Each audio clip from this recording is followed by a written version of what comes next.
बढ़िया खींच के दोनों कर दलो भाई, खींच दलो हाथ पकड़ दलो एक मोटर बन जाना।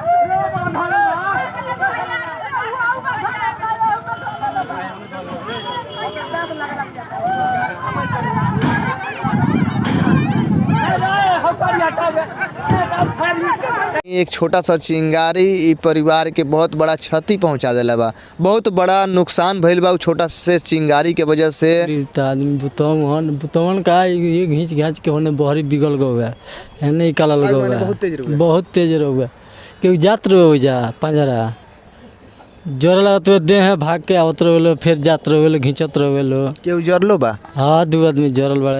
नमस्कार रउआ दातन जियो भोजपुरिया, हम राजेश। अभी हम पहुंचल बानी थावे थाना क्षेत्र के खानपुर अजमत गांव में, जहां वेल्डिंग करे के दौरान चिंगारी से आग लगे और वो आग लगी कांड में लाखों रुपए के सामान जल के राख हो गइल बा। रउआ तस्वीर देख सकतनी, कबाड़ी की दुकान में लाखों रुपए के सामान रहला जौन सब जल के राख हो गइल बा। आसपास के लोग के द्वारा थावे थाना के पुलिस के सूचना देवे, पुलिस जब तक पहुंच पाई तब तक सारा सामान जल के राख हो गइल बा। देख सकत नहीं जौन ऊपर में लोहा लागल बा, उहे वेल्डिंग होत रहुए, तभी वेल्डिंग के दौरान निकलल चिंगारी में दबल रहुए और रात में सुनगत गइल बा और भीषण आग लगल बा। आग लगी के तस्वीर देख सकतानी, कितना खौफनाक और दर्दनाक बा।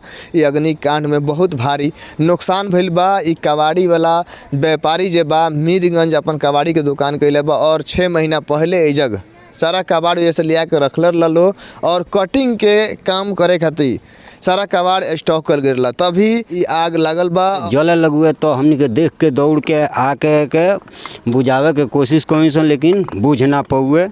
ओकरा बाद तो खींच के लगवी जब बिगे तब तक ले गाड़ी हुए थाना के गाड़ी हुए तो बुतावे के कोशिश हुए तो एक गाड़ी अथी हो गए खाली हो गए, फिर दूसरा गाड़ी हुए ओके अथी कल गए और मशीन भी चालू करके पंपी सेट उसे बुतावल जाते हुए वहू से ना संभाल में आए, फिर वो गाड़ी हुए तो वह बुत हुए बिल्डिंग के टाका ऊपर लगावत रहुए लो, पता ना वैसे लगुए ना कैसे लागल बा। तो इतना ना हमनी के बता सकते। बिल्डिंग से आग लगल एकर माने विश्वास नहीं है ना और भी कारण से आग लग सकता है, और भी कोई भी कारण हो ना हो, अब तो हमनी के देखले जब नहीं खींच तो का बता सकते नहीं जा।